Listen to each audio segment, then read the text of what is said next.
last years of the 19th century, that human affairs were being watched from the timeless worlds of space. No one could have dreamed we were being scrutinized as someone with a microscope studies creatures that swarm and multiply in a drop of water. Few men even considered the possibility of life on other planets. And yet, across the gulf of space, minds immeasurably superior to ours regarded this Earth with envious eyes. And slowly and surely, they drew their plans against us.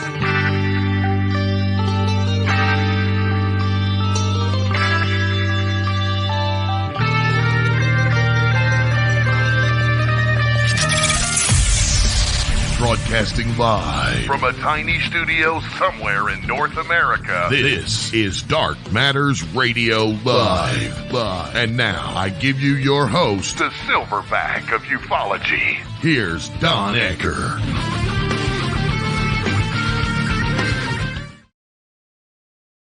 And welcome to a brand new, and I might add, the very first show of 2024. Now, I've been kind of absent for a few weeks. Actually, starting right before Christmas, I had some problems with my back that really knocked me for a loop. And other than I did manage to recently slip into a new episode of UAP-Crossfire. But since before Christmas, I've kind of been somewhat out of it. But thankfully, I'm on the way back. And today is Martin Luther King's birthday, a national holiday. As a matter of fact, I had to stop my wife from running down to check our mail. I said, honey, there's no mail today. Oh, that's right. It's a holiday. So anyway, sitting here right after I said that to her, I thought to myself, and I didn't voice this, I'm going to voice it now, but I thought to myself, good Lord, would Martin Luther King even recognize our society today? He's been gone since 1968. And I got to say, I kind of doubt that he would, but that's fodder for another day. Look, tonight we're going to have a very special show. Several weeks back, and I was unable to join them, UAP-Crossfire, with our esteemed hosts, Commander Cobra, Martin Willis, Chris Deperno, and normally myself had a show where they took a look at 2023 from the standpoint of UFO UAP happenings, okay?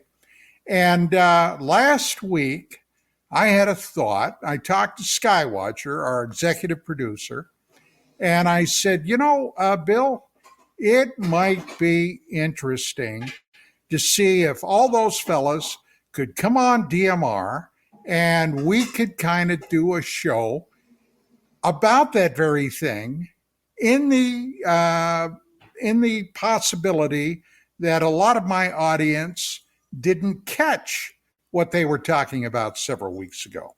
So they all agreed. I got in touch with everybody.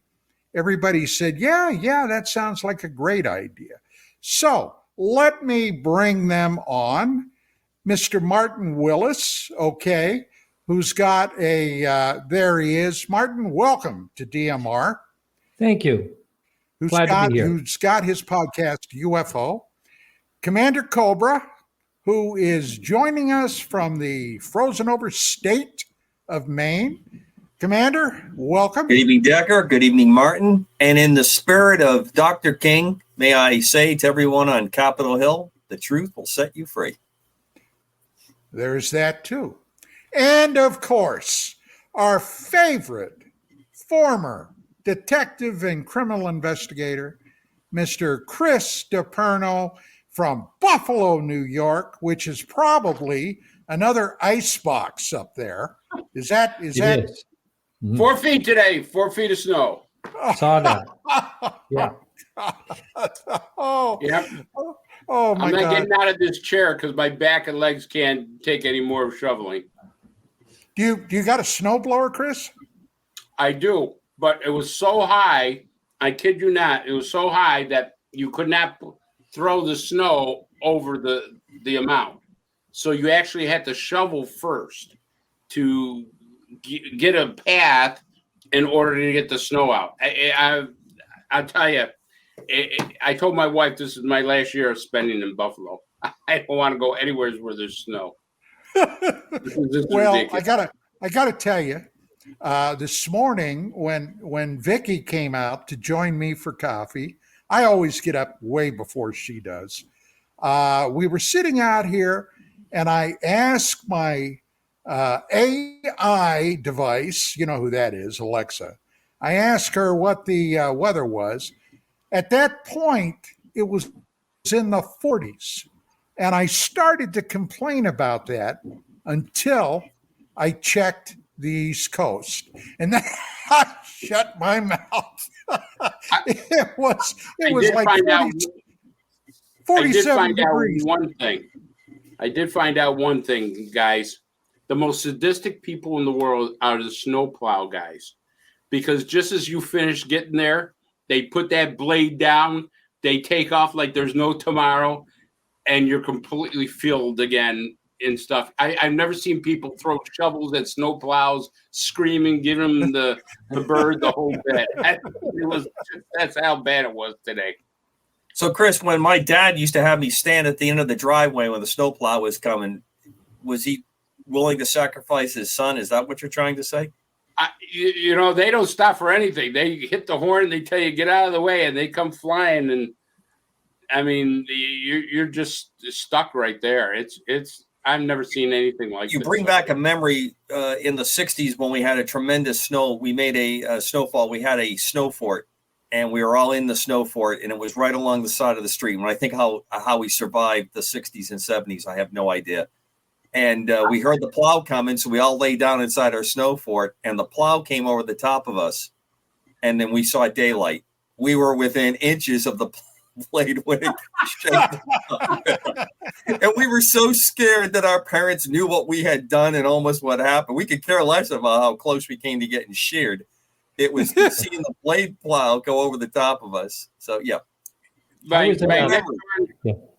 was in a snow fort when I was a kid too, and they were playing around jumping on top of it, and sure enough, it collapsed on top of me, and I thought I was dead. And I remember I had one of those ski masks or whatever, and I couldn't get, I could hardly get in the air. They finally dug me out, but yes, that's great New England. Love New England. Yeah. Well, I gotta tell you, I was not that far north. I was in central western Pennsylvania, but we got our share of some bitter weather. I'll never forget 1977. We had one heck of a blizzard blow through there. And I'll never forget my dad was going outside, and he had a heat lamp that he put up through the cellar, out one of the cellar windows, opened up the hood of his car, put the heat lamp in there, and put a blanket over it. That was so the thing wouldn't freeze for the next day. And it's a good thing he did it, because, oh, good Lord, it was bitter. It was like 20 below. This is what our side of our street looks like, if you can see that. All I see is white. It's got a glare on it. Yeah. How's that? A little better? That's a little better, yeah. Oh, it's an tiny telephone pole. Yeah. Yeah. You were lucky we still could see the telephone poles up here. Well, anyway. Yeah, go ahead, Chris. No, like I say, this Buffalo is where Satan took his dump. I can't explain it any more than that. I thought it was Quang Tri, Vietnam, but okay. All right, I'll give you that. Well, several weeks ago, when you guys did your year-end in review on the UFO UAP thing, I really felt bad about that. I would have loved to have been there. I just couldn't do it. And guys, before we really get into it, did any of you have come to any conclusions about 2023? And Martin, I'm going to start with you, if you would, please. Well, yeah, I think it was a very memorable year myself. I mean, you think of all that happened. We had some historic things happen, starting out right away with the spy balloon and the other balloons getting shot down. That was rather historic. And then, David Grush comes out and says some things that threw everybody for a loop, myself included, like about the crash retrieval, in our government hands, supposedly, or private entities or whatever, wherever they are. And then the hearing on July 26th, that was very, very memorable and historic. And I happened to be there, as the people on my show know that I was actually in the room at the time when the three people, David Grush, David Fravor, and Ryan Graves, all testified. It was another very historic event. And over 1,000 people showed up for 30 seats to sit in the audience. So I feel really, really lucky that I was able to get in. And I just think in general, then we had the Schumer rounds, that unfortunately got gutted. That made a lot of news. So I think in general, I don't know if you want to say the needle is moved greatly, but I think the needle has moved somewhat toward at least more transparency, I believe. I'm not sure if we'll ever get there totally, or if we'll ever really, my thoughts I mention on my show a lot, that I think the government doesn't know everything. I think, and that's why one of the reasons we're not getting to know more is because they probably don't know a lot more than we do. I think they know more than we do, but not a lot more than we do about what these things are. That's my opinion there. I have to live with it. Okay. Chris. Well, I think Martin is right. I mean, obviously, the congressional hearings, David Grush, but there was some very significant things that were kind of put in the shadow, like Gary Nolan came out and said that he was an experiencer. I mean, I thought that was extremely important, that he had examined metal that's not from this world. That was, I thought, very important.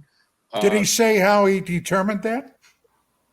Oh yeah, there's a YouTube video on it. He actually explains that the way the metal is layered, we don't have the technology to do it.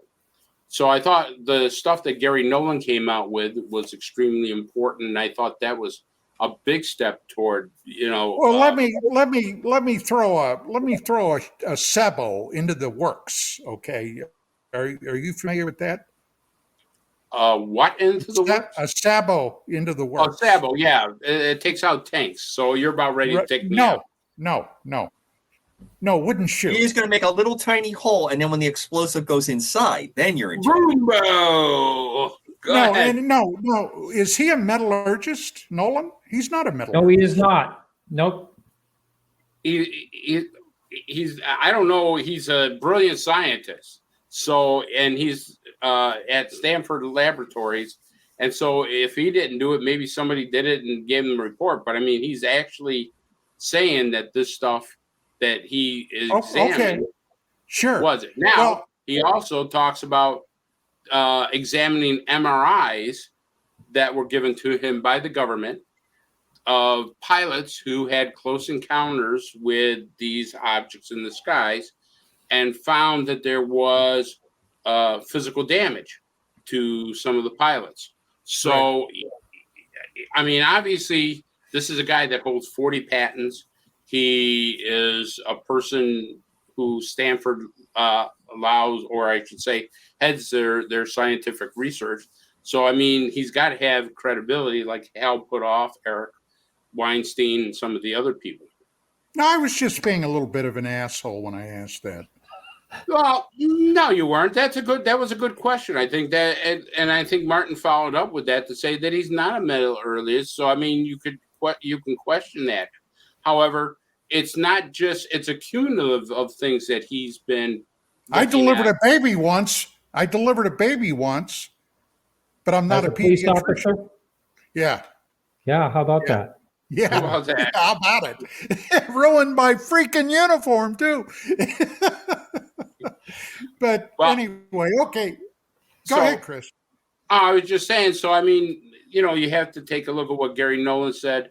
Eric Weinstein has talked about new physics that comes out, string theories and physics and stuff of that nature that we looked at. The Martin, I don't know if you heard, the Martin Corporation has been working on anti-gravity since the 1950s, and they've been successful. I want to know that's not connected with our co-host, Martin Willis. No. Oh, yes, it is. Actually, okay, sorry. I sorry about that. The Martin Corporation. I knew you were coming out about that, Martin. Sorry. Actually, Lockheed Martin used to be called the Martin Corporation back in the 50s, and they were working on anti-gravity back then. So, I mean, they're coming out with this stuff. Oh, yeah, we've been working on this. Yes, we've been seeing this. So I think these small little pieces, like Lou Elizondo said, is they're feeding us small little pieces until we get to the big picture. Okay. Commander Cobra, you're well, up, sir. I think 23 was an important year for moving the needle, as Martin said, at least in the direction of light and truth. I'd say the overall end of the year definitely pointed more release and more discussion. I take a darker view of what the government is up to in this respect. I agree that they do not know everything, but I also think it's a convenient and plausible cover for a lot of other activities that go on. I think that this is the nectar that they've gotten used to since the 50s, to use these events as means to cover other activities. And if you just take a glancing run through the budget, I believe I heard it today in a video clip that was sent to me, the billions that has been spent. This is a convenient cover for a lot of other activities that go on. So I agree with Martin. I think that there is a lot of activity, and with no remark, I don't know how well this will come up, but if you can ignore my giant beak of a nose, on the side of my sunglasses, without comment tonight, I'll say that's from the MRI Center, Chris. So I'll just tell you that I have sunglasses from the MRI Center. And as a pilot, no comment on why I might have glasses and why somebody would want to look at my reptilian brain. Well, I've got an idea, but I'm not going to say. It's a family show. I got an idea, but I'm going to keep it to myself.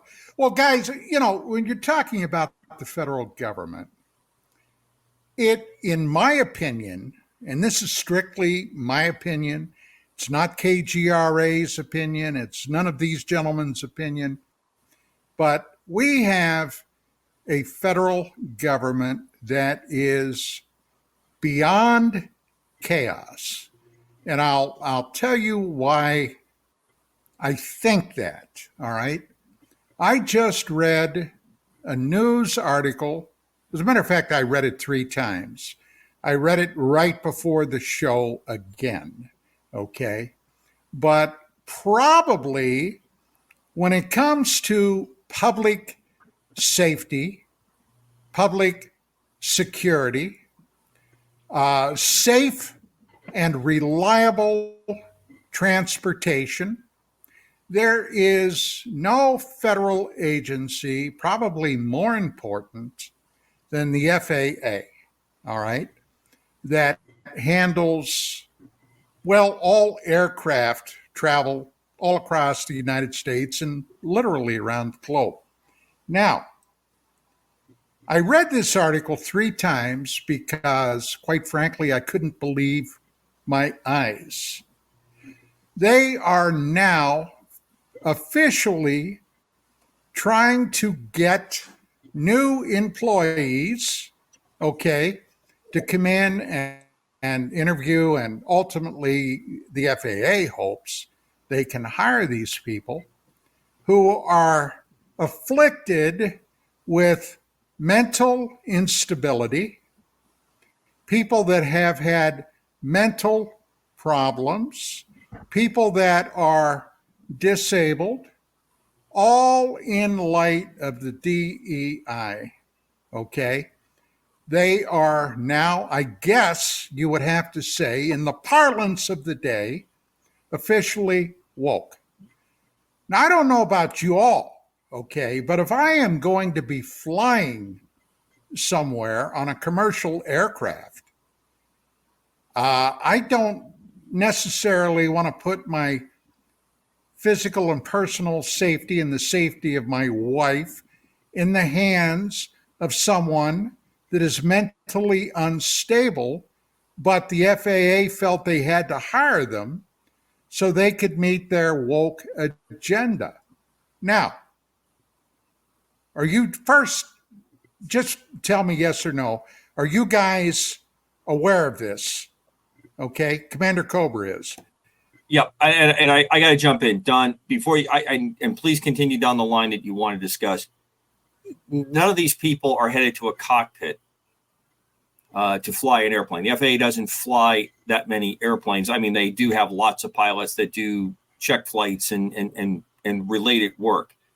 I'm no fan of the DEI situation because I like us when we were a merit-based society. And I do fully agree, especially on this day, that there were requirements that you had to put into place to give people a break because they were being judged on something other than their merit. And that's not simple. This is being blown out. And to me, this is another situation where we are being fed something to cause a row about nothing.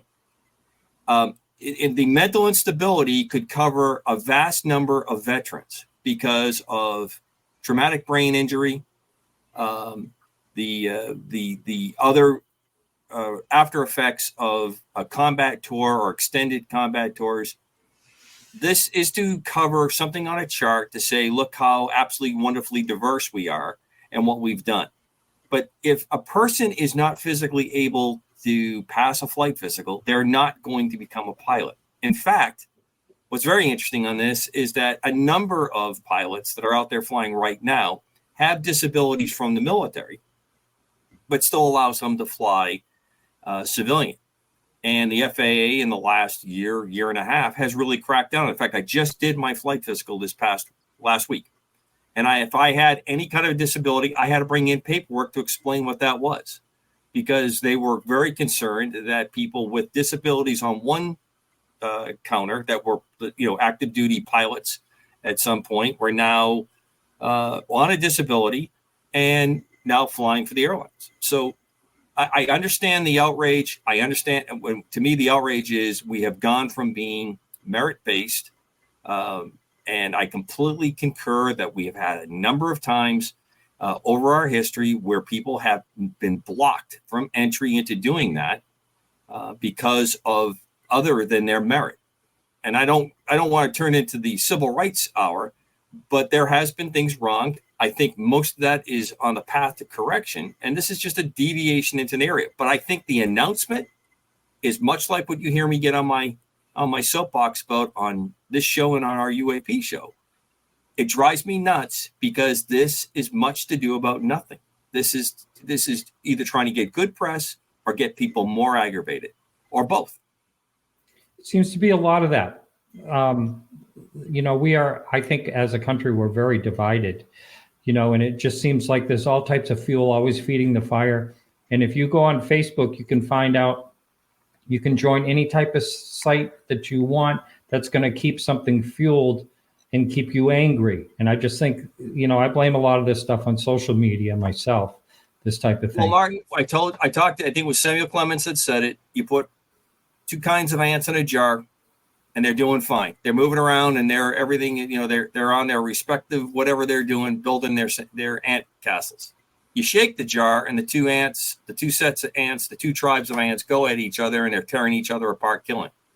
The question we need to ask ourselves is, who's shaking the effing jar? And I think that really hits directly on our UAP discussions, because the way things come out, the way it's played out, how the game is constantly being rigged to part out information. And as I've told you guys repeatedly, part of this, as far as I'm concerned, is a workup or a desire to track how information goes. How do people react, and how does the social media carry the message, and where does the discussion go? I'd like to talk just a little bit about FAA approved pilots. I have experience as a flight attendant. I was a flight attendant, and we did a lot.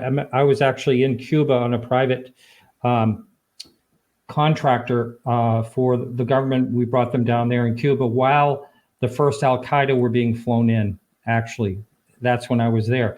But I have been with groups of, the crew where a pilot that was going to fly us out in just a few hours passed out on his ass, fell right off a bar stool, right flat on his back, passed out, drunk.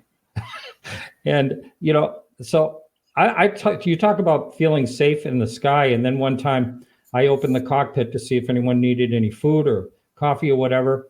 Everyone was asleep. We were flying the 7.2s, so it had an engineer, co-pilot and pilot. Right. And they were all snoring. And, of course, it's on autopilot, but I mean, I wonder how many times these things happen. It happens a lot more than you would like to know. Yeah. You know what that Chris? part about, if you really like the restaurant, don't go into its kitchen? Chris, Yeah. you got any thoughts? Well, Martin just brought up something that I thought that's hilarious, because after I retired from police work, I used to own a drug and alcohol testing business, and I would go all over the New York State and all over other places to test pilots for drugs and alcohol.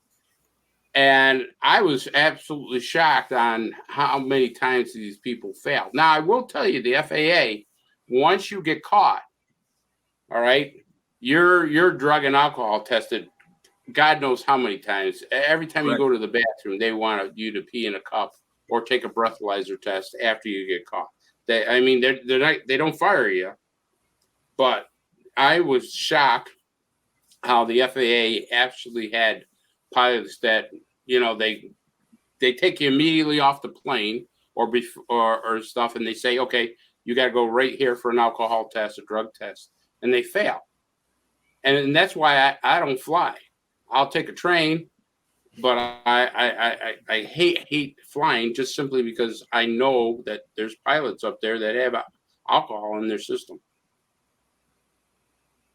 Okay, well, so 2023, all right.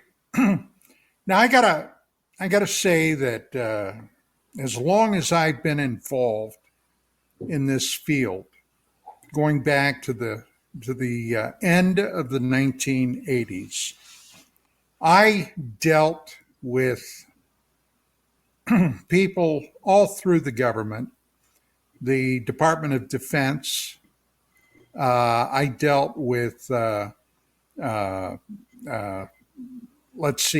FAA. I dealt with, the one solid item that came out of this. Anybody at that point officially in what would be considered government bureaucracy basically horse laughed at the idea of UFOs, flying saucers. Now, in 1991, after the collapse of the Soviet Union, if you guys remember that, and I'm sure you do, suddenly things that would have been unthinkable a year or two previous to the collapse became commonplace. Suddenly, everything in the former Soviet Union, including their security service, the KGB. Practically anything you wanted was available for sale. Okay, they were selling stuff willy-nilly. My Lord, even the military went over and worked hand in glove with the former Soviet nuclear people, okay, running down and tracking down Russian atomic weapons. I mean, it was to me, it was freaking unbelievable. And one of their top pilots and one of the old Soviet elite, she lived in Star City, as a matter of fact, was Dr. Marina Popovich, who was a Red Air Force colonel and had been married before the divorce to General Pavel Popovich, who incidentally was the first cosmonaut or astronaut, for that matter, to ever rendezvous with another spacecraft in orbit back in, I believe it was 1962. Now, I had been very close personal friends with Zacharias Sitchin, okay, the guy that brought the Anunnaki to the table, the ancient Sumerian linguist. And Sitchin and I were very close. And when his book, Genesis Revisited, was released in, I believe it was 1989, he got a copy to me right away. And I read it within a day or so. And it was, some of the revelations in there were so shocking, okay, I read it again, almost back to back. And what I'm talking about is the apparent encounter with the Soviet probe Phobos 2 with a huge unknown object in Mars orbit. Now, if you're not familiar with Phobos, with the mission Phobos, in 1987-88, the Soviets launched two probes to Mars, Phobos 1 and Phobos 2. And about a month, roughly month and a half after Phobos 1 was launched, the first one, it disappeared. Okay? It was just flat gone. The Russians at that point blamed it on a combination of human and computer errors. That's what they said happened to it. However, the second probe got to Mars, Phobos 2, and unbeknownst to us here in the West, NASA was an integral part of this mission. For whatever reason, they never broadcast that, okay? Now, this story, in many regards, is very spooky. Because after, and Sitchin and I had long conversations about this, because he had detailed it in his book, Genesis Revisited. When Phobos 2 got there, the first thing it did was go into orbit around Mars, and it basically scanned the planet. And Mars has always been touted as being geologically dead. However, Phobos 2 discovered a number of very hot spots, okay? They scanned it in infrared. They detected these. They didn't know what the hell they were, all right, but they were there. Now, what we also didn't know at that time was that at that time there had been, when it launched, there had been tentative talks, about the possibility of a joint American USSR, manned mission to Mars. around 2014, 2015. Now, obviously, that never happened. But on board Phobos 2 was an extremely powerful laser. Now, the idea was to fire a series of laser blasts into Phobos, the moon. They wanted to see what it was made of as far back as the 1950s. There were even Soviet astronomers that theorized that Phobos might have been artificially inserted into Mars' orbit before 1876 or 77. Why? Well, for one reason, it was in a retrograde orbit. It still is. Boy, I'm sorry, I've got the hiccups here. Didn't mean to do that. Wasn't planned, but I believe that the Russians would tell you a quick shot of vodka would take care of those hiccups. Probably. Yeah. How about a shot of water, H2O? One man's vodka is another man's water. Yep. So anyway, it started taking a series of photographs of Mars. And one of the photographs showed a huge ellipsoid shadow reflected off the Martian atmosphere. Now, as it's looking around, it suddenly snapped a photograph of this anomaly that the Russians, Glavkosmos now is who I'm talking about, estimated to be 25 kilometers in length and 1.5 kilometer in diameter.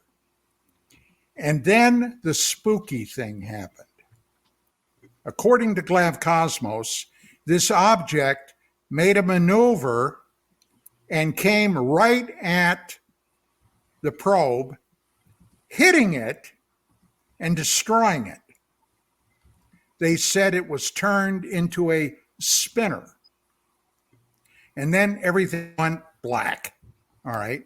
Now, the obvious conclusion is, if you just heard what I said, that this thing was either, so to speak, manually controlled or artificially controlled, but it obviously saw the probe, may have saw the laser as a potential weapon that could be turned on them, so they took it out. Now, Marina Popovich, when she was here, I flew down to Arizona where she was giving a talk and basically spent a weekend off and on interviewing her. And when I brought this up, she was literally shocked to her shoes that I knew anything about this. So I started to really probe. And then she told me something that caused me to call the White House. She said, and you may recall this, Gorbachev at that point was the Secretary General. And President Bush, H.W., the senior, had gone over there to have a meeting with Putin, or not Putin, with Gorbachev. And I remember Bush taking a lot of heat about what he did in the press. He had taken a small boat over to Gorbachev's yacht, in the middle of a storm. Do any of you guys recall this? Sure do. So you know what I'm talking about, Charlie Deuce. Okay. He had this meeting with Gorbachev in the middle of this huge storm. And later, and he was very, we were just talking about this and that and blah, blah, blah. Nuclear weapons, blah, blah, blah. Later, when he came back, everything went quiet about that. But according to Popovich, she personally told me that they had this meeting because of the incident in Mars orbit. Now, I saw a hell of a story there. So I started writing this, and I did it for, what the hell was the name of that magazine at the time? I remember they paid well, but I wrote this article. It was a science phenomena type magazine. It was a big national. I was just going to say that. Yeah. Omni. Yeah. So I called them up. I pitched them. They said, well, let's see what you got. So I wrote this article up and I sent it to them, and they bought it. Okay. They bought it, but they never, ever ran it. And I can only surmise why Omni never ran my article. I think they were trying to make sure, for whatever reason, who knows who they talked to, who knows anything, but they didn't want it, I think, my guess, speculation, they didn't want anybody else running with it. Now, while I was writing that article, I called up the press secretary, Martin Fitzwater, and I told him who I was. I told him what was going on. And I said, I have it from an impeccable source that claimed that President Bush met with Secretary Gorbachev about that incident. And he laughed me off the phone, which obviously you would expect. So, okay, this was circa, 1991? Nobody wanted to talk about UFOs. That's tinfoil hat stuff. So, guys, do you have any thoughts, comments? Chris? Well, I think at Phobos, didn't they always thought there was a monolith there? That was on the Phobos. Yes. You froze, Don. What did you say? That was on the Phobos moon. The monolith is on the moon. Correct. So, I mean, I think one of the things is of the whole thing, if you look at it, people would react, especially Buzz Aldrin brought this up. He says, when people find out about this monolith, they're going to say, who put it there? What's this all about? And I think that was one of the biggest things that stirred at that point about the Phobos missions is, if this is really truly a monolith, then we're not alone in the universe. And I think that really kicked off a lot of stuff. Who put it there? Because certainly we didn't. Okay, Commander Cobra. Desert Storm is beating down when this meeting occurs. The build-up, what was going on in Iraq, the introduction of stealth technology, that was the final demise of whatever was left of the Soviet Union. And that is why Secretary Gorbachev, I think at that point, to try to do an orderly turnover of what happened to what then Soviet Union became what we see today for Russia. You have shared this part of this story in the past. You didn't tell me that you were writing for Omni magazine. Now I'm kind of angry that Omni didn't at least publish part of it, and kind of a slimmed down version, which they were famous for doing. I heard from a couple people that wrote for Omni that, you'd submit 20 paragraphs, 5 pages kind of thing, and they would put it down to 2 pages and sequence the ads around it because obviously, that's what they were running was revenue streams off of it. It doesn't surprise me that a meeting like that would occur. It doesn't surprise me that we would use pending events that were going on in the Mideast to be the logical cover for something of this nature. And it fits the narrative of I work for the government. It doesn't mean I trust every aspect of the government. Okay. Martin? Well, I think it's really interesting. And I remember very little about, I do remember what Chris was mentioning about the possible monolith. I think it looks like almost circular, like something pointing up, which is really strange. It's a very odd thing, whether it's some type of natural formation. It's bizarre if it is, so I really, I never heard of any of this prior. And I'm kind of, I remember my neighbor, next door neighbor, used to get Omni magazine. And I love that magazine because every once in a while, they would publish, stories on UFOs and things like that. And it was fascinating. My friend loved it too. And a little side note, I recently told him that I do a show on UFOs and he had nothing to say about it. Really? So in other words, he had an interest as a kid. And I guess he thinks it's tinfoil hat now. But that's really quite a story. And so when you spoke to this Russian, I forget what her name. Marina Popovich. Did she actually confirm that she knew about this directly? Oh, yes. Oh, yeah. She was regarded, if everybody here should know who Chuck Yeager is, okay? He was the pilot that broke the sound barrier, the first guy to break. He's the pilot that was credited to breaking the sound barrier. And I have met him a number of times before he passed. Great pilot, one of the best. But I always want to make sure that I make that clear because I think the sound barrier was broken before he did. Okay. But she was called the Russian Chuck Yeager.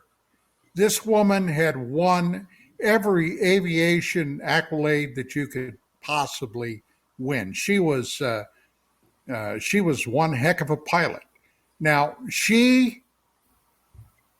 in full disclosure, I do not speak Russian. Okay. My Russian is limited to Nostrovia. Okay. And I probably didn't say that right, but that's my Russian. So she had a translator there, good translator. And when I asked her about this meeting between President H.W. Bush and Secretary Gorbachev, she was adamant that that was at the top of their agenda. Why would it be? Well, depends on how you look at it. You could look at it as a hostile act. If you shoot somebody's warship up on the high seas, that is regarded as an act of war. And if you blow up somebody's spacecraft, okay, in foreign skies, that too could be considered an act of war. So, take it for what it's worth. But speaking about that monolith, this is, and I know you guys are already familiar with this, but I'm going to give this one more time.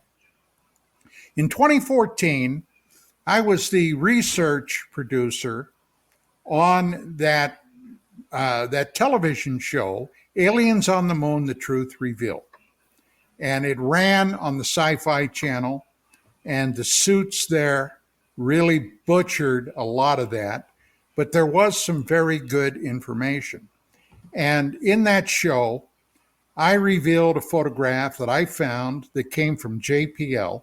It was an official NASA photograph that showed a pipe running through a crater on the moon, and you could follow it until it exited a cliff, okay? And you could see this very odd extrusion or this object that was on the end of that pipe. And I had kept that under wraps for a very long time until I could get it to a venue where a lot of people would see it all at once. And right after my interview about that, okay, Buzz Aldrin was interviewed. And Aldrin, of course, we all know, was the second human being, an American, that set foot on the moon. And Aldrin was handed a group of photographs that I had brought in that showed some very odd anomalies on the moon. And he adamantly refused to look at it. He violently turned his head until those photographs were removed. I never saw anything like that in my life. Okay.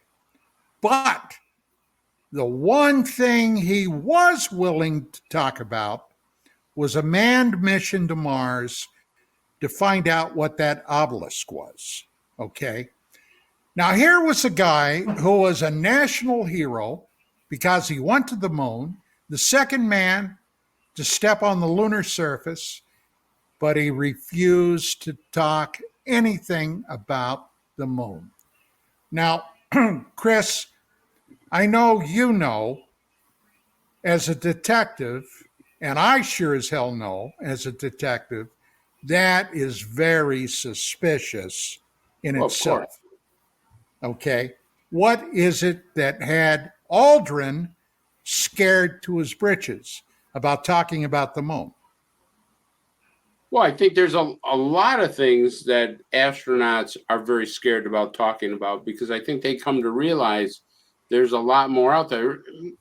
If you see, it's not only just Buzz Aldrin. It was many astronauts. I can't remember one guy, but he absolutely says, I am so afraid to talk about, and he was on, I think, the last mission that went to the moon. He actually left the country. He went to go live in another country. And so many of these astronauts are finding out things that scares them. I think that narrative is starting to move in that way, not just with astronauts, but if you start hearing more and more about ufology, the word threat comes out, dark comes out, it's starting to move into a more sinister type of thing, especially with the astronauts. They're not saying, oh, this was great and hunky-dory. They don't want to talk about a lot of it. Commander Cobra? Buzz Aldrin, Colonel Aldrin is probably number 1 to number 2 slot in 5 people I would love to meet. I am a huge fan of his. A somewhat complex man. A lot has gone on. His personality, from what I have been able to derive from books and interviews, he probably shares much of the same kind of personality that I have. Probably a little bit too quick to anger. I'll tell you what I think his reaction might have been. He's got a hell of a right hook. Yes, he does. And I would probably feel the same way if somebody approached me and countlessly harassed me that I didn't land on the moon, and you want me to admit that it was a hoax. But that's a different show for a different night, for sure, on that one. Not particular subject.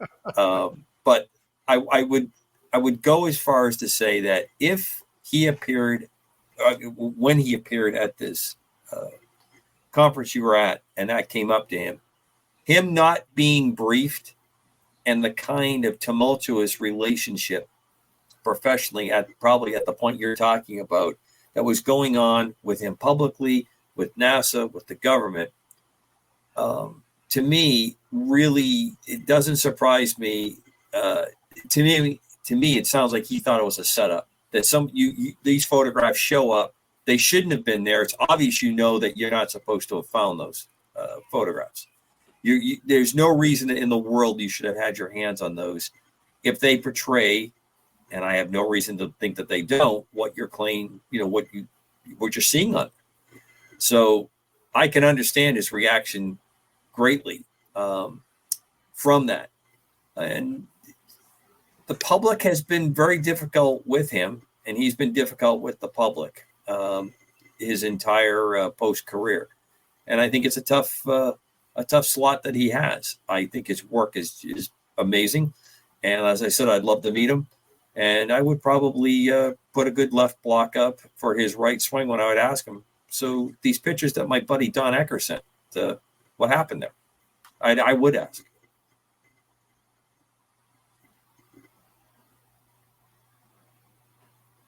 I think you're muted, Don.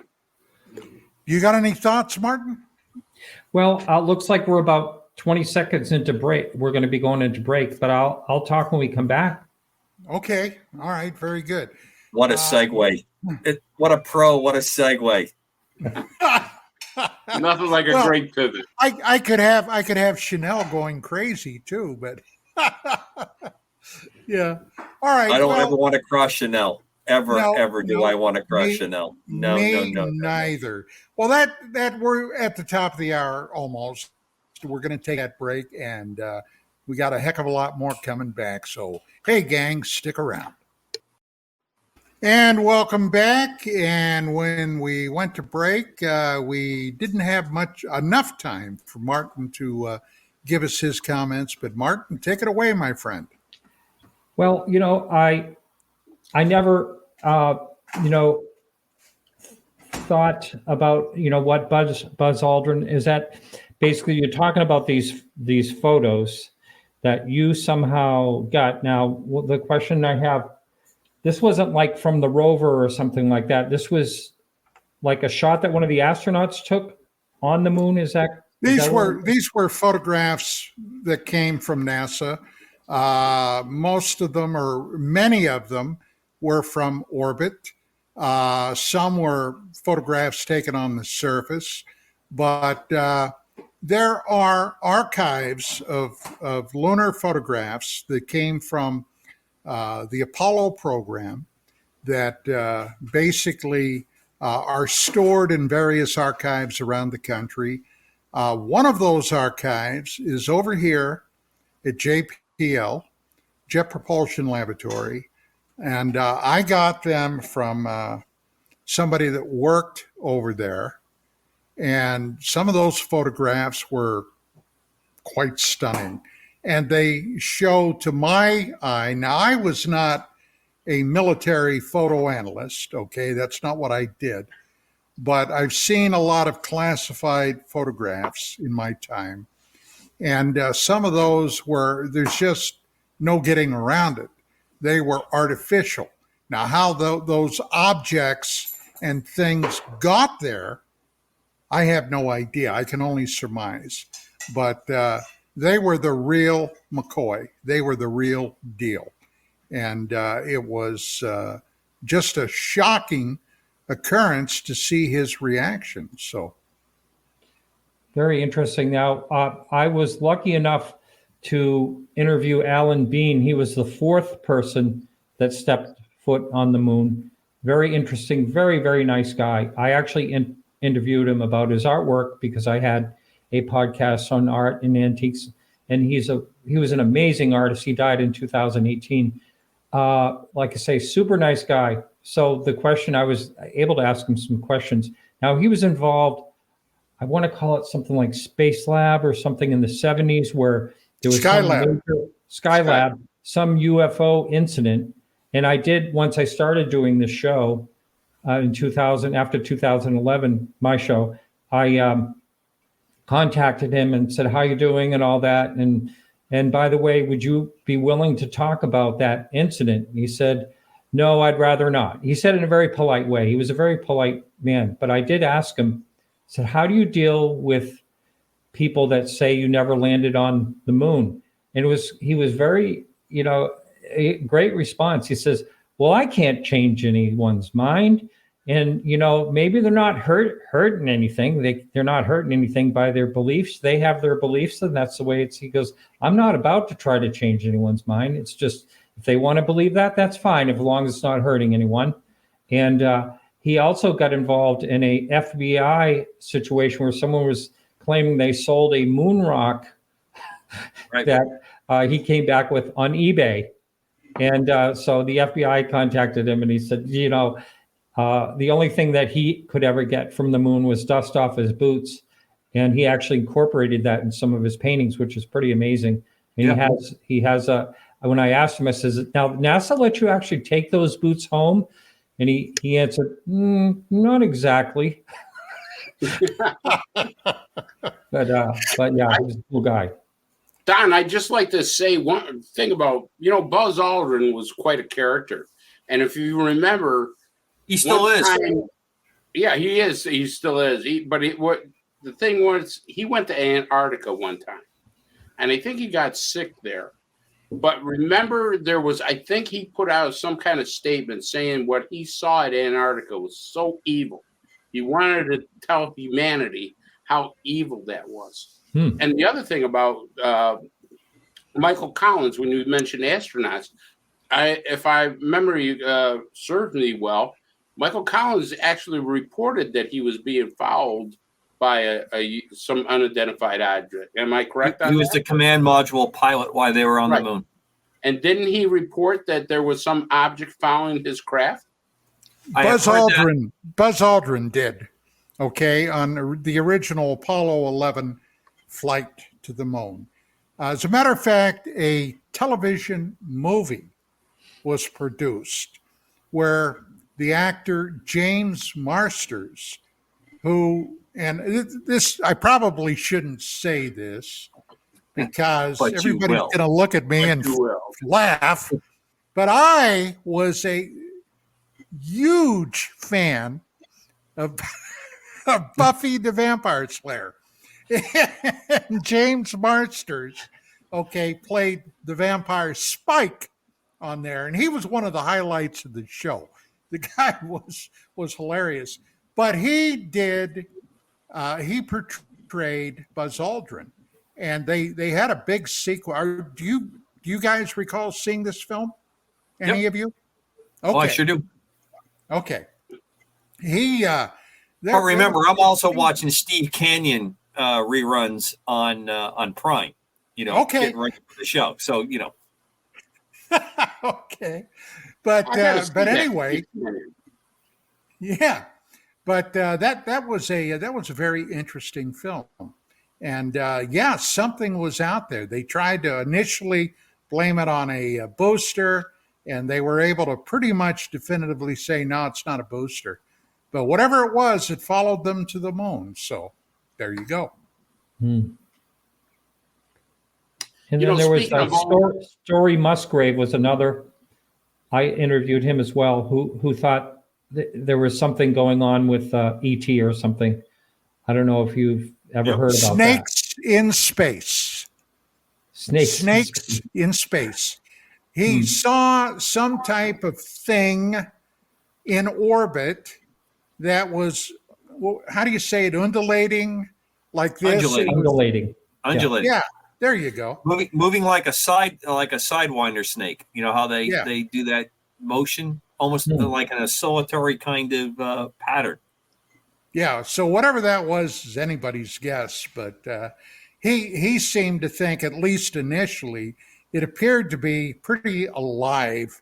Then somebody suggested, well, maybe it was a rubber hose or something, that got away from something, and who knows? Somehow didn't freeze in the depth of the space and shatter or break apart. And how was it undulating? Right.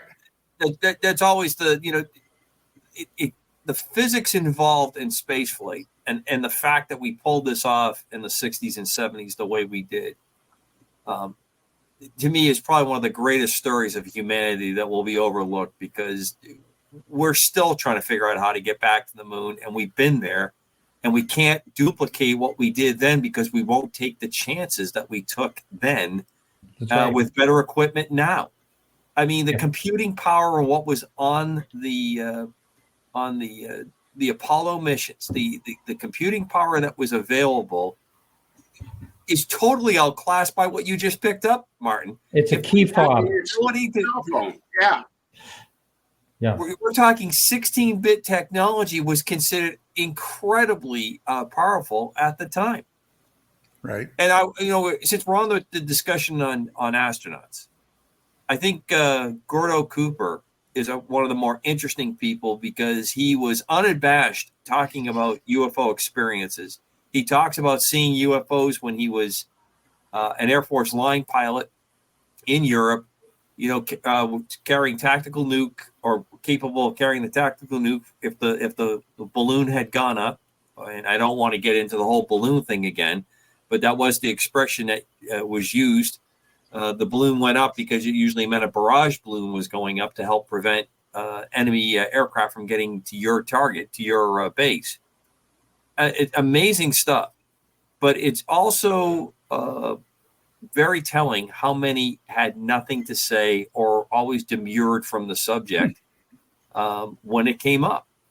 Well, I almost got into a physical altercation with Jim Ober, over Gordon Cooper. I knew Colonel Cooper.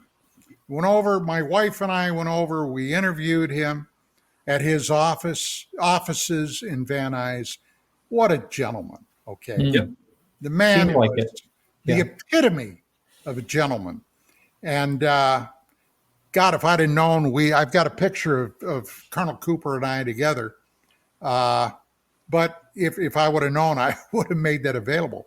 But Colonel Cooper was adamant, and his 1957 Edwards Air Force Base situation came up. Right. And that's where Oberg and I got into it. He was disparaging Cooper. This is after Cooper died, and his book was out, Colonel Cooper's book, Leap of Faith.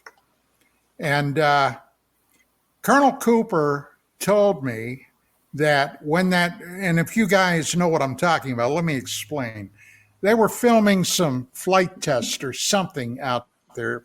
Cooper had a camera crew out on the flats, and as they're out there waiting for these aircraft to come through, and they were going to do whatever it was they were doing, this saucer flew in, extended landing gear, touched down on the deck.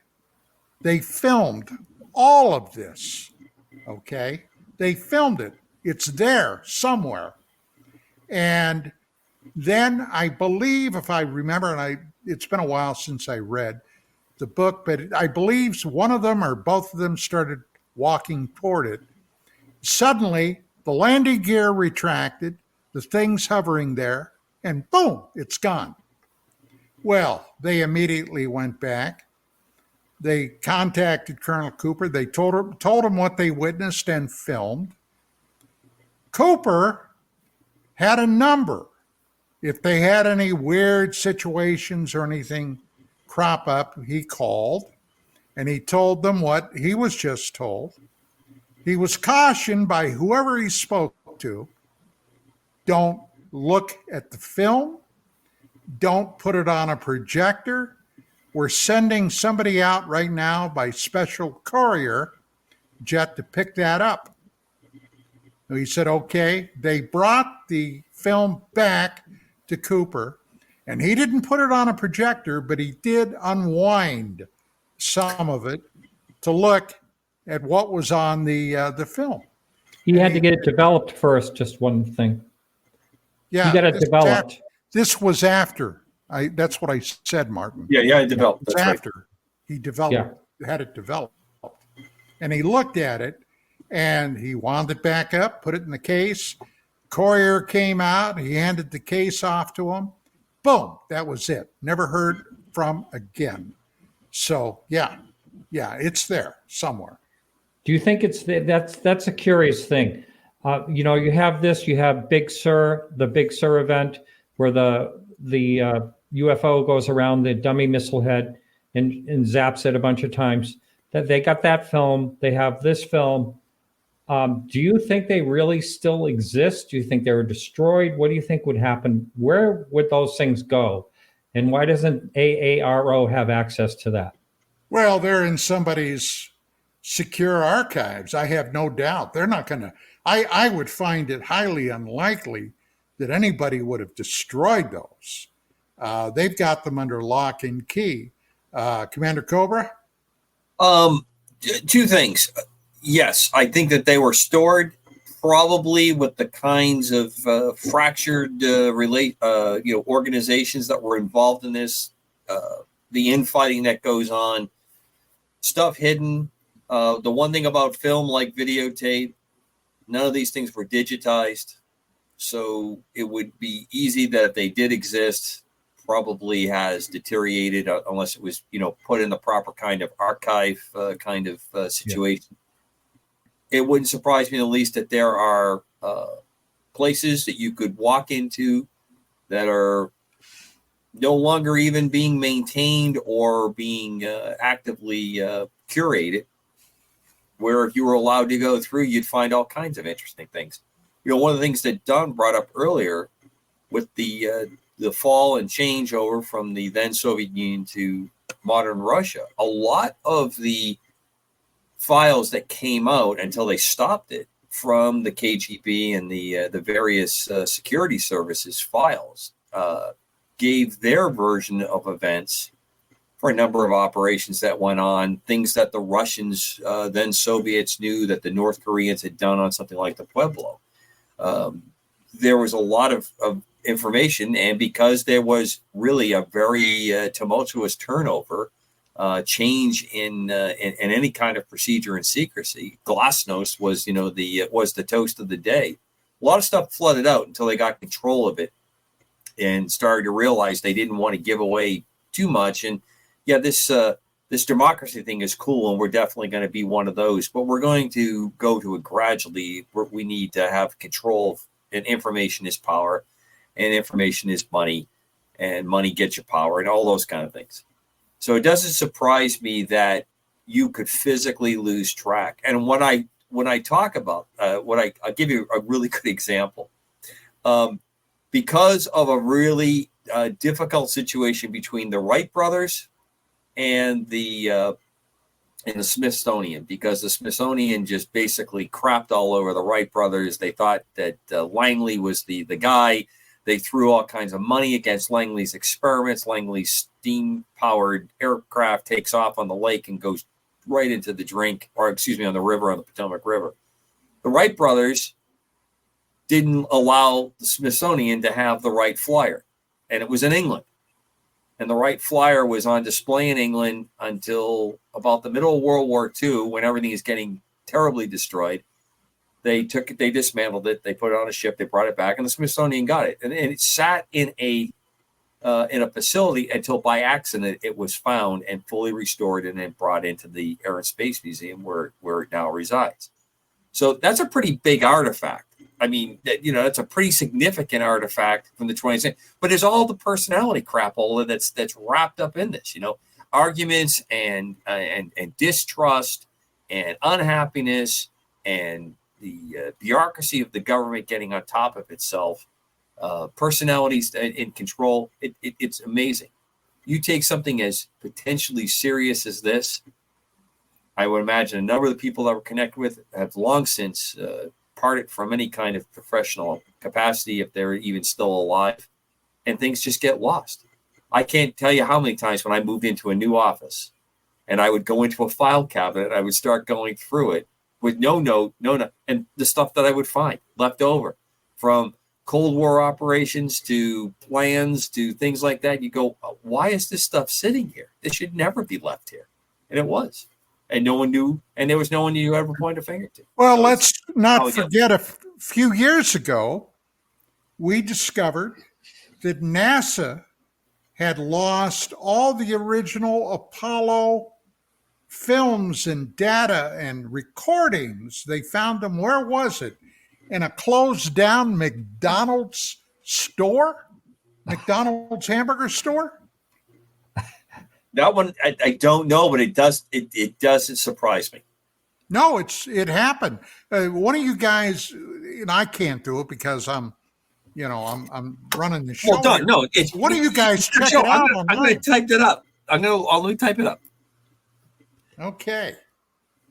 Now, speaking of that, I didn't. Go ahead. Go ahead, Chris. You're muted, Chris. Chris, you're muted. Sorry about that.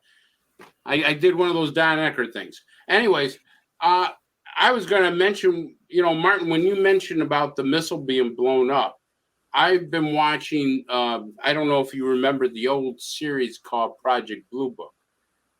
There was a series. And I happened to see that episode today where these 2 4-star generals are watching that film. And that was and they actually showed the film of that craft around that.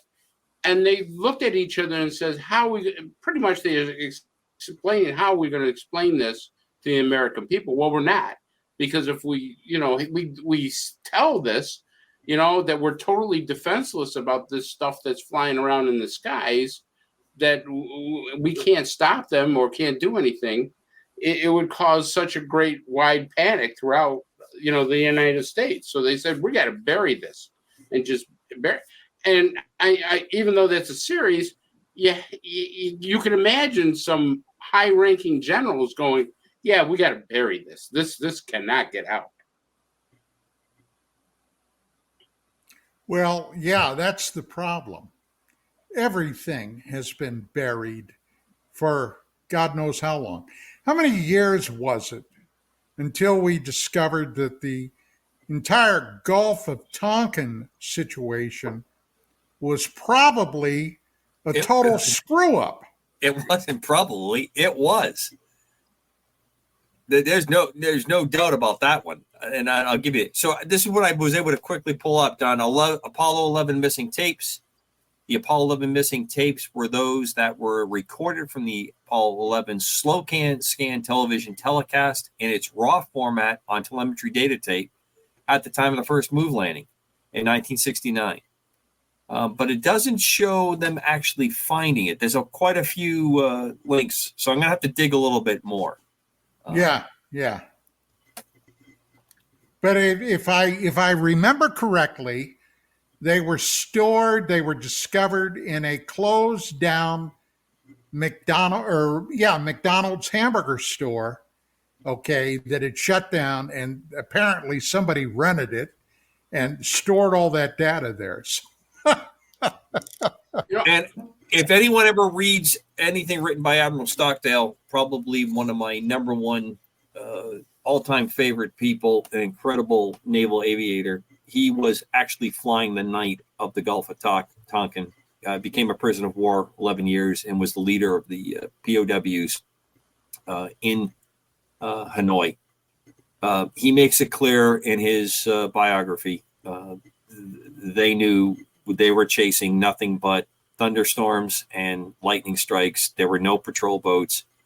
And the administration at the time wanted into the war. They wanted an excuse to go with it, and that's what they did. And that was the tip-off. But there was no doubt, everyone knew that was involved. Obviously, 2-3 tiers out of that, it was the official word was passed, and that was the end of it. And we were at war. That's the end. Hey, LBJ, how many kids have you killed today? You remember that? I do. Yeah. Well, I was a little bit young for that. And I proudly say that I was a tad bit young for that.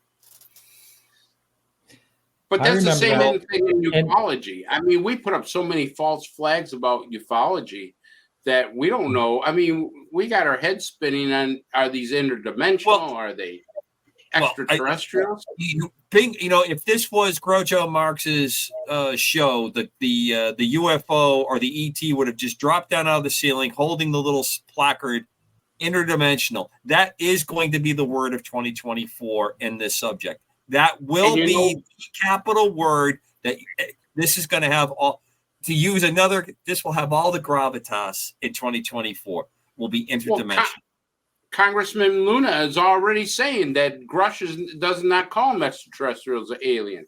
He calls them interdimensional. She Correct. Came out with a news conference. Yeah, I caught that. That is the absolute interesting to me, a very interesting part of what came out on the clips. Interdimension, and there is a unrefuted support that at least part of what he said is backed up. I'm not going to say I believe everything he thinks he said is that he believes is true. I'll take it at face value with that, but now you're getting more folks who have come from a closed door meeting saying, well, what I heard from the IG has convinced it. Well, I'm sure we'll probably jump into it, the show this week. We probably should put a plug in for see the other half of this, see the other side of the coin this Thursday on our UAP-Crossfire. But interdimensionality, that is going to be the buzzword. And it might also line up with a lot of the other topics. But Chris, you guys are all very disciplined. Many of you have worked with MUFON. Don obviously has applied a professional journalism standards. Martin's broadcasts are without a question quality and checked sources in the way it's presented. But there's way too many people in the UAP UFO movement that will throw anything up for the hits on YouTube, for the attention it's going to get, for the shekels that they're going to get out of that. And there are devious, rotten people in the government bureaucracies that see this as an opportunity to do sleight of hand, to divert your attention to something else while it's going forward. People refuse to answer simple questions directly on. They feel trapped. And that is why we're in the mess that we're going to be in. And I think we're going to be in it for a while until we have some kind of an event that you just cannot dispute. Last week, Chris Deperno and I had a conversation. And one of the things we discussed was the huge, giant pink elephant that's in the room that everybody has ignored. Now, this wasn't seen flying over Iraq. That's not going to be a clip that's coming up anytime soon, correct? No. Okay, sorry. I want to make sure I got that clear. Grush having stated that people have died as a result of this. Now, Chris being a homicide detective, me being a detective, hearing about this situation, this case, if you want to call it that or whatever, and humans dying, and it was dropped like a hot potato. Nobody picked up on this. Now, this was testimony in front of Congress. And after he mentioned it, poof, it was like it never happened. Guys, I got to tell you, that shocked the hell out of me. I know it shocked the hell out of Chris. Martin, you got anything to add with this? Yeah, that was pretty shocking. But I want to go, if it's okay, I'd like to go into. Well, I want to cover this first. I want to cover the human deaths. The human or the alleged human the alleged human deaths. I want to cover that first. Yeah. Well, I mean, we've heard the rumors forever, whether they're true or at least people being threatened. And, I could imagine that, I mean, this is something extremely, world changing if something got out there. And of course, if someone's, in power is afraid that it's going to change everything and cause chaos in the world, all they have to do is get rid of a few people here and there. It very well could happen. Deuce? Could it happen? I share with you the troubling memory holding of the event. Is that something that slipped out that wasn't supposed to be slipped out? For that to be in public testimony and then in the, as you said, entered in the congressional record, does make it curious to me. And why there's nobody in the media, no freelancer, no one that's out there that has not made a stink about that, not made a case about that. I do share your interest. It's that to me is shocking. It's like when you have someone who comes out, any whistleblower that comes out, and you always have the debate: should this person have said what they said? They violated security protocols, all those things. And I'll hear that argument out because I have strong feelings that I don't want to see folks of ours way down on the pointy end of the stick compromised because we released the story before and it put their lives or put an operation in jeopardy. But after that's all said, and when we have that debate, you still have to deal with what's been presented. It's like when you find a corruption thing and everyone's, well, they know that you can get a technicality where you can't actually file charges because it was, fruit of a poisonous tree. It wasn't properly set up for search, but the information's out. It's there, and the wrongdoing or the event is now there to be discussed. That's kind of how you guys are reacting to this, that you have had somebody who has worn the uniform, is under whistleblower status, and says he has the proof or he has seen the evidence that people's lives have been lost in this conspiracy kind of thing that's gone on. And I'm shocked that no one jumped up and was interested in tearing into that. Why we haven't had any kind of a follow-up on it. Chris?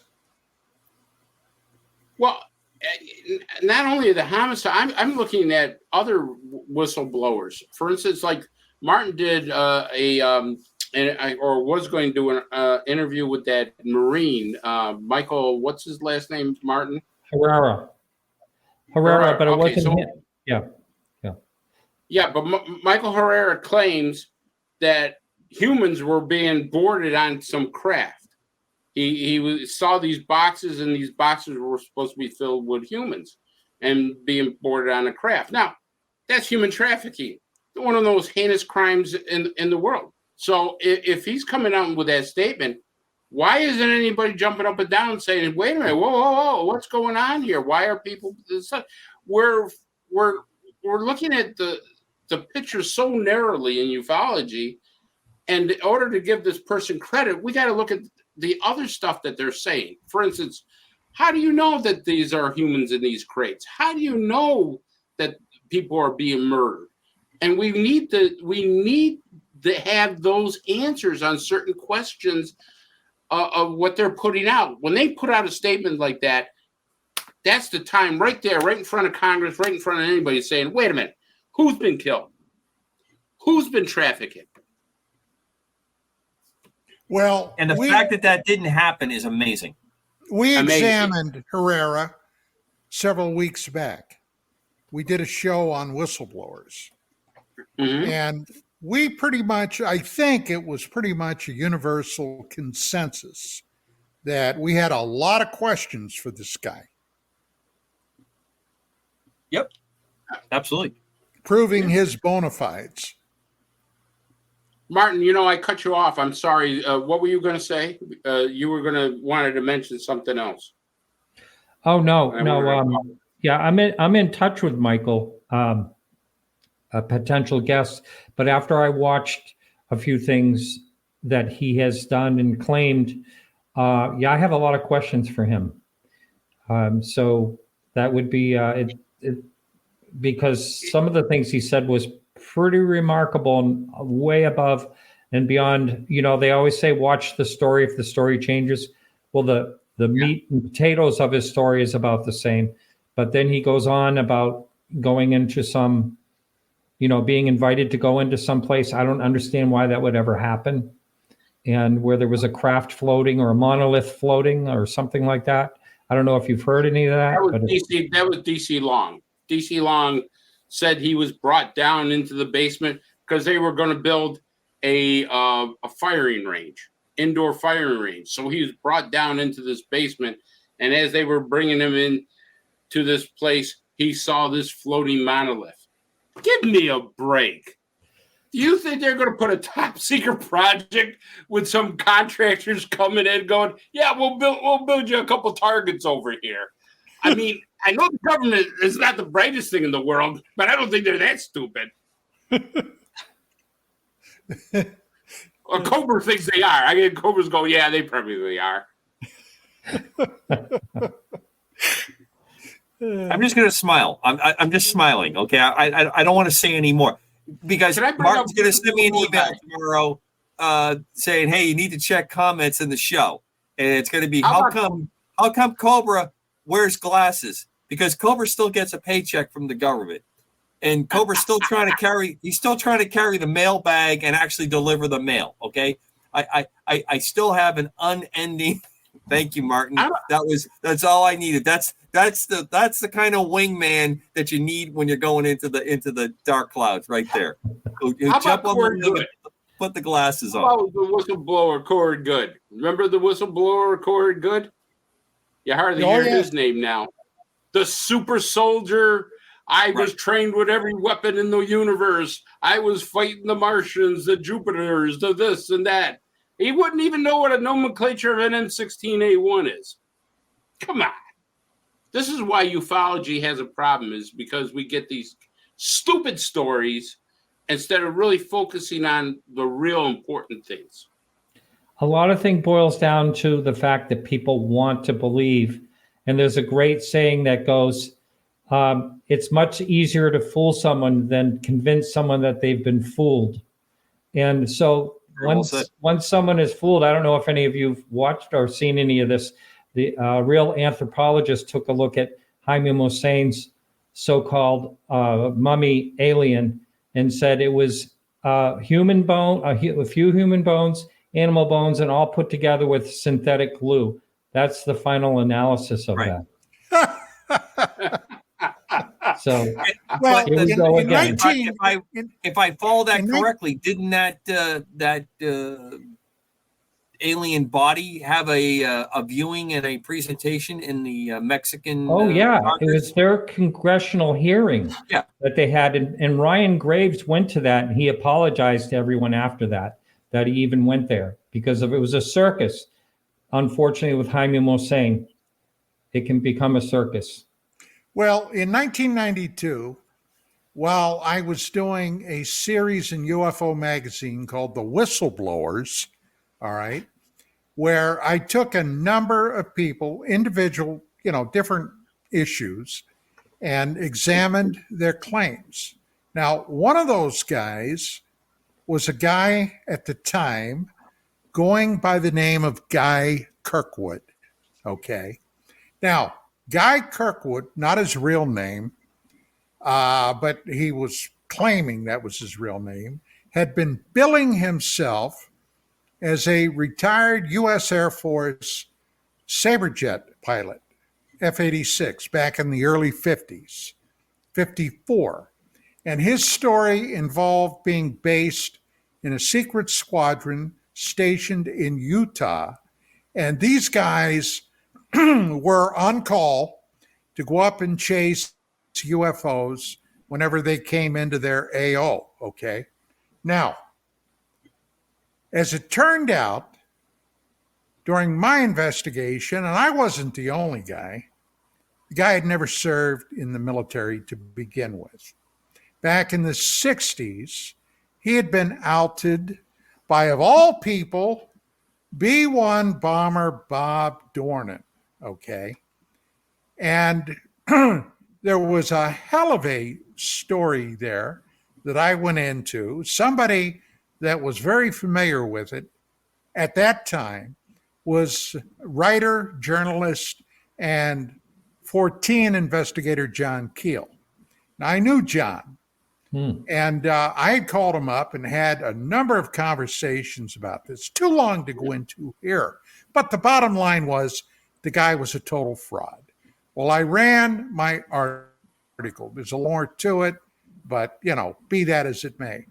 So about roughly 2 years passed, and I get a call from somebody I knew at UFO Magazine, and he said, Don, he said, you'll never guess who MUFON's featured speaker is going to be.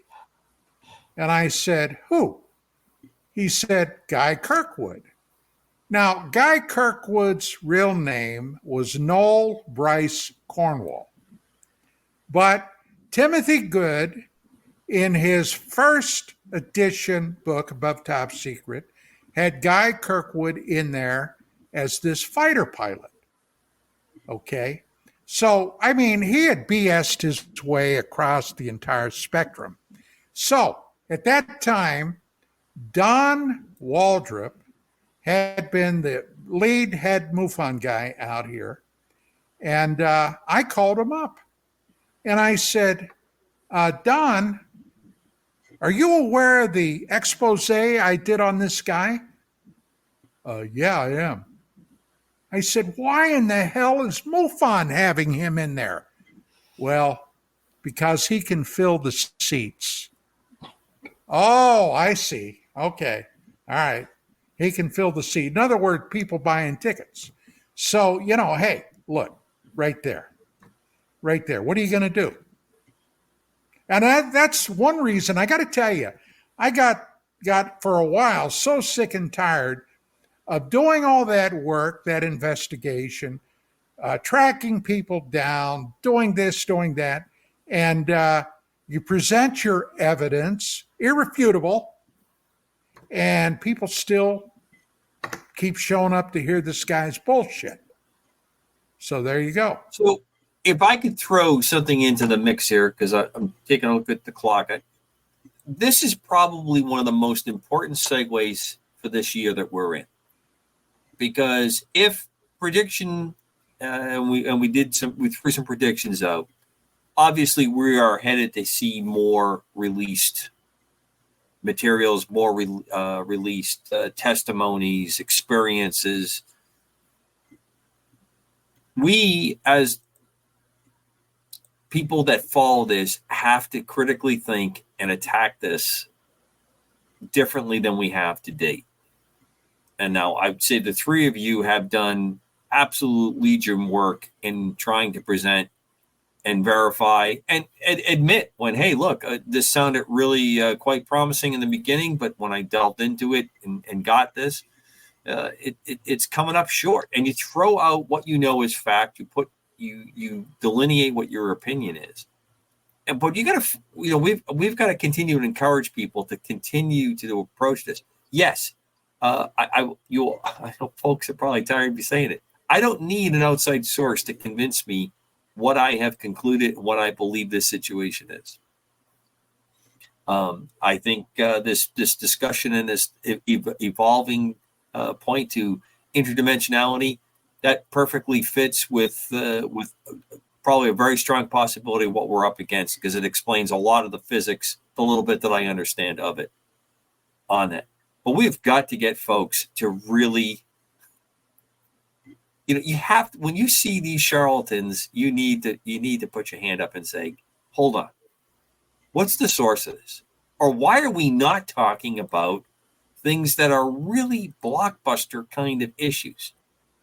Why are we not seeing anything on that? And that might be the great watchword for where we're headed. Go ahead, Martin. Sorry. Oh, no. I have to say, I was at a conference once, and this woman came up at this conference, and she brought all her hybrid alien beings, and they were up there. The seats were packed for this one woman and her hybrid aliens, and they were up there showing pictures like crayon drawings of what their children look like or something. I can't remember what, on another planet, and not photographs, but crayon drawings. And they got a standing ovation that kept going on and on and on. And it was absolutely lunacy. It was lunacy. And so I think, there is a segment of society that just chooses to believe outrageous things, and somehow it comforts them in some type of way. And I'm sorry if someone's out there and listening, and that may sound like you. I don't mean to offend you, but I just feel as though that sometimes the more outrageous it is, the more people seem to buy into it. And I think that could possibly be from something that's missing that they're looking for, or something. I don't know exactly what it is, but it's interesting. Well, one of the seminal books written about the history of this first epic goes back. I got to credit Richard Dolan. Okay. Dolan, his first book that came out, and I'd have to go in. I've got a copy of it in my library. I'd have to go in and pull it out. But he did yeoman's service. Now, with that being said, he had been invited a number of years ago to the annual MUFON Symposium. And he was on a panel with Corey Good and Andrew Basaggio. Okay. Now, Basaggio is the guy that claims he was teleported to Mars with, before he was elected president, Barack Obama. I'm sure you guys are all familiar with that. Now, this one's news to me. This is definitely an area where I kept moving the channel or adjusting my frequency, but I apologize. That's quite all right. That's quite all right. But if I would have been invited, and of course MUFON considers me their personal kryptonite, I think. If I would have been invited and I found out who was on the panel, I personally would have refused to have go on. I would not appear with those two frauds. Okay. Yeah, I said it, frauds. And that's one of the problems that I think we've experienced for, hey, how long have they been doing UFO symposiums and whatever? And I'm not talking MUFON. I'm talking about across the board, going back to the early 50s. How many times? I mean, okay, just on the face of it, a guy claims he's 5 or 6 years old.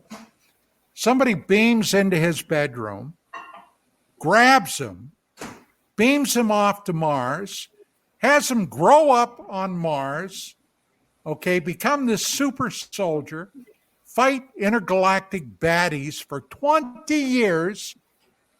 Then, when he retires from fighting the baddies, they take him back to his bedroom, reduce him back to 5 or 6 years old, and they do it in the same night. Now, yeah, that makes total sense. What lunatic is going to buy that crap? Okay? I mean, my God. A lot of people did, Don. I know. And you wonder why the United States is falling apart right now? Well, one of our listeners, one of your listeners, Don, just asked, well, do you think that this is done on purpose to discredit and cause discredit?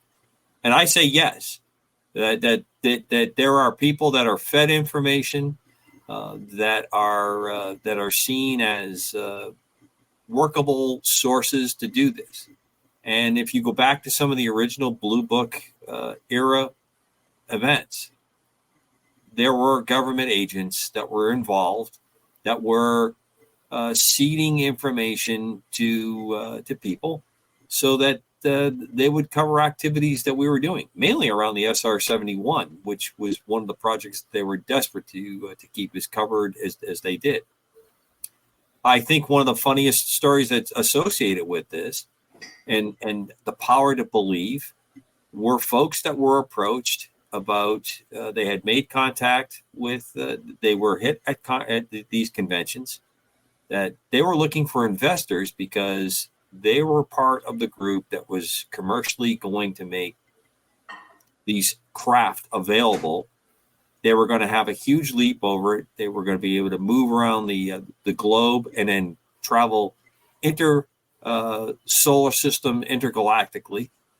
And what they had done is they actually had a Hollywood saucer that they would bring these people out to, rigged up with the proper theatrics, that they would show them part of this saucer, and they shown that this is where their money was going, and they were actually building the craft, and they were using a saucer that was used in the movies, that was left over from movies to go forward with this.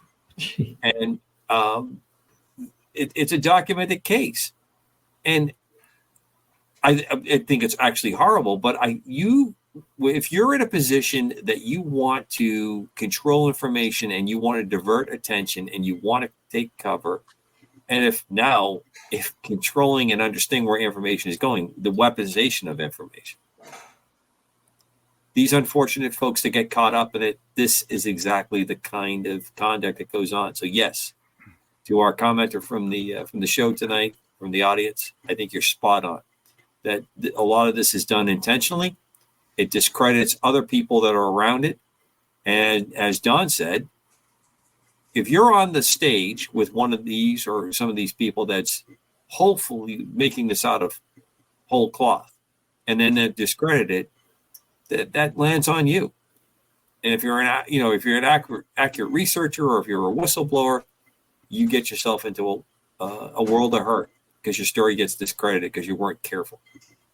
And Commander, I think they're so successful with that because Martin brought up a great point. People want to believe. People are so desperate that they want to believe in this subject that they'll take these stories and say, "Oh my God, this is really happening," and that hurts everything. And so disinformation is so successful because they know the audience wants it. It wants it bad. Well, talking about the government and their little games they will play, and you guys are familiar with my experience with Disney in Orlando, Florida, back in January of '95. I was invited by Disney to put on a 2-week extravaganza with the then top UFO researchers in the country. And I brought in 2 groups of them for week 1 and week 2. Now, here's the thing. 1995, there was no internet to speak of that we know today. If I want to find out what Martin Willis is doing, I can put Martin's name into my search engine and I can read all kinds of stuff. Same thing with Chris or Commander Cobra. They didn't have that then. So somebody got a hair up their ass and wanted to know, what are these top UFO people? What are they really thinking? What are they publishing? What are they investigating? And hey, I got an idea. Let's all get them in one spot. And Disney traditionally has worked with the federal government going back to the Second World War. It cost somebody a bundle of money. I'm sure it came out of the Pentagon penny change, but they flew us all down there. I was down there for 2 weeks. I had room, I had food. I mean, anything I wanted was great. Chicken feed in today's money, but it was fantastic. But the one thing that screamed at me from the beginning, Disney, the most media savvy organization on planet Earth, okay? Going all the way back to Walt, all the stuff that they produced, brought out, let everybody in the world know about it. They did not give this 2-week extravaganza with the top UFO researchers in the world one red penny's worth of promotion. Nothing. We spoke basically to empty auditoriums. All right? Bud Hopkins got so pissed off at that in the middle of the week, he just up and left. Okay? Just walked out. Now, that was slick. You got to give them credit, guys. That was slick. But we were able to assuage whatever the spooks were worried about because they got to hear everybody tell it in their own words. So, yeah, they play games. Well, Don, we're up against it.